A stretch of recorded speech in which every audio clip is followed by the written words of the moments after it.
Good morning, bonjour, hola, iha, salam alaikum. And I wish I could go on and on and on and greet everyone in the world in their given language. Wouldn't that be wonderful? Could you imagine how many doors and relationships could be opened to you by greeting someone in their own language and making an effort to understand what they're all about? And the same is true when we put our minds to imagining what it would be like to understand everybody's truth. Because truth is subjective in many ways, is it not? My truth may be very different than yours, and that's simply because of perhaps where I was born. You know, we are born on this planet somewhere, and we are given a name, and we are given an identity, and we are given a religion, and we are given cultures. But sadly, many of us will have to work our entire lives to defend our truths. A truth is a belief in a set of facts or circumstances that we believe to be so. And is mine any better than anybody else's? No, it may be different, but it does not remove the value of anybody else's truth. It is subjective. I may believe in a particular God, and you may believe in a very different God. I may imagine something quite different about the way I should handle myself, and you might do the same. Doesn't mean I'm better. Doesn't mean I'm right. And doesn't mean that anyone here has the absolute truth. Who knows? The important thing that I have discovered in my many years of dealing with people is that we are more similar than we are different. And when we make an effort to understand someone's truth the way that they see it, we begin to build bridges as opposed to building walls. And that is so important. The topic of truth, wow, that is something else. The topic of truth has been something that has been written about, debated, discussed since I'm imagining the very beginning of time. Imagine, Irish playwright Oscar Wilde once wrote that the truth is rarely pure and never simple. Greek philosopher Plato once said, "The person who is the most despised in life is he who speaks the truth." I'll get your head around that one, right? And do we all tell the truth? Heck, no. A lot of us may stretch the truth for whatever reasons. Maybe it's to, well, treat someone we really care about without offending them. Honey, do I look fat? Well, dear, how I answer that one may not be the best way. I've got to think about it. And let's imagine this, and you may have to plug your ears here. But our children are being raised with mixed messages at times, are they not? You know, Daddy, is there a Santa Claus? Well, pumpkin, of course there is. And if you're a good girl, Santa Claus is going to come and leave you a lot of presents. Now, let's fast forward a couple of years. Daddy, is there a Santa Claus? Well, dear, no, I guess you are old enough to know the truth that there isn't.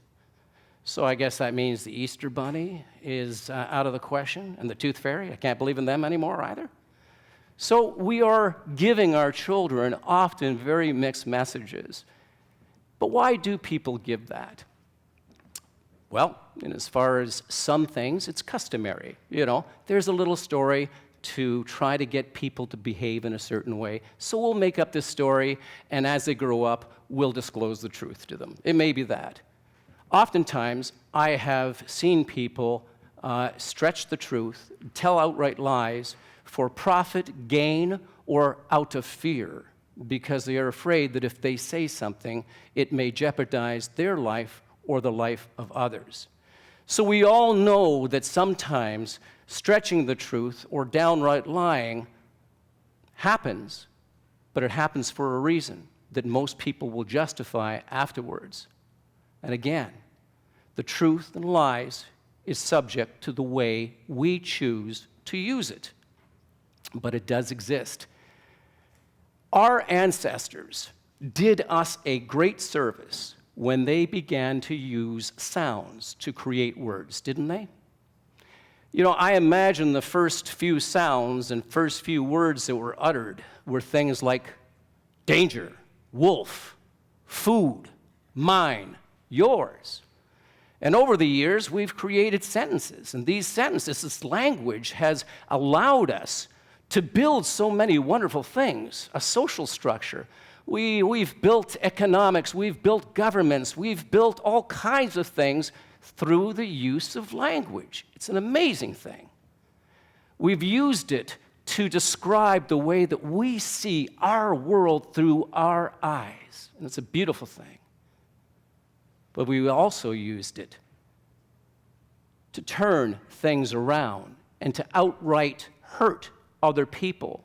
And some of the very people that we trust to be truthful to us are the most untruthful people to us.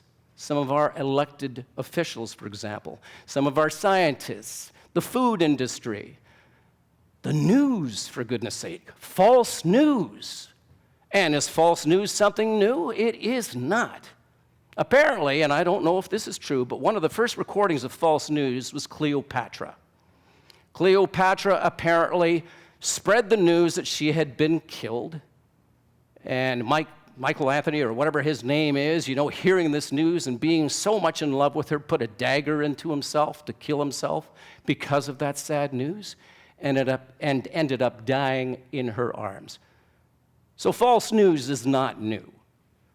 The point of all this is that there are terrible injustices being done to each and every one of us when we know downright that some of the people that we trust the most are the ones who are not being truthful to us the most. And our challenge is not only to talk about it, but to take action.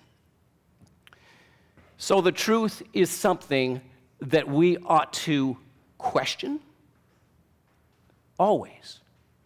But there are certain truths that we do not have to question.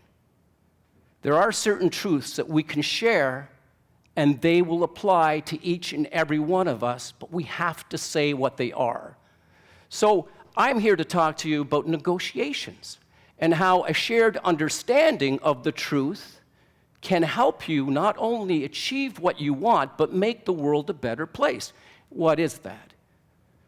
One of the greatest gifts, one of the greatest lessons that I ever discovered as a police officer, and it's not something new, you've all heard this before, but here it is. This is what I brought out of police work with me, or what I developed out of police work from the time I started. It was probably a year into the job, and I recognized something. Wow, what did I recognize? I recognized that the person standing across from me was more similar to me than they were different. That person, whether or not their religious beliefs were mine, or the color of their skin were mine, whatever their thoughts or ideas or truths were, they were more similar to me than they were different. What did that mean to me? Is that when I began to deal with them and talk with them, I could imagine myself in their shoes. I could imagine what it must be like when a police officer comes to you and says, you need to do this, and I need you to do that. But when I understood the emotional being across from me, that they were more similar to me than they were different, it made my job easier. It made my job easier because I could use my language, this wonderful language, to do something different and to empathize with them, to tell them I understand how it must feel, and explain myself to them. When we get into a negotiation, what is a negotiation, folks? A negotiation is merely when two or more people gather together to reach agreements. It's pretty much what a negotiation is. It's when we want to ask something from someone and get them to cooperate or at least listen to us and engage in a two-way conversation to help us meet somewhere in the middle where we're both happy. The age of demanding something from someone is over or should be over. Many business people will say, well, I got the upper hand here, and you're going to do what I say. Well, that doesn't do anything to help build relationships. And a lot of business people, or it doesn't matter, business people, those who want the most out of you may be prepared to stretch the truth, outright lie, or not follow through on the commitments that they make. The shared understanding of the truth. For me, when I walked into, say, and I'm going to use this as a negotiation, but when I walked into interrogate, and everybody hates that word interrogation, cops interrogate, right? You get the image that we got a spotlight. Hey, I got to tell you, yeah, I want everything. I want to know everything. Well, you get nothing out of me, copper, nothing. Well, you got to tell me everything. It's not the way it's done. Or at least, well, some people still do it that way. It's terrible. But the idea of walking in to a criminal and extending my hand and saying, listen, my name is Paul. I'm the detective in charge of this investigation. I'm not here to judge you. I'm not here to find you guilty of anything.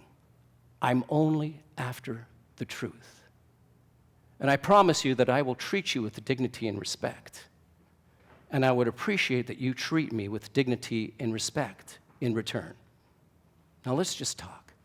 I have no idea who you are. I have absolutely no idea who you are. I've got this image of you that the detectives have painted out there. And it's not a good one, but I just don't know who you are. Let's take a few minutes and let me tell you a little bit about myself. See, that's how we enter into a negotiation. Not with a prejudgment of someone. We can decide to look at the other individual and be honest and open with them and say, I know that you may see things from your world that's a little bit different than mine, but that's okay.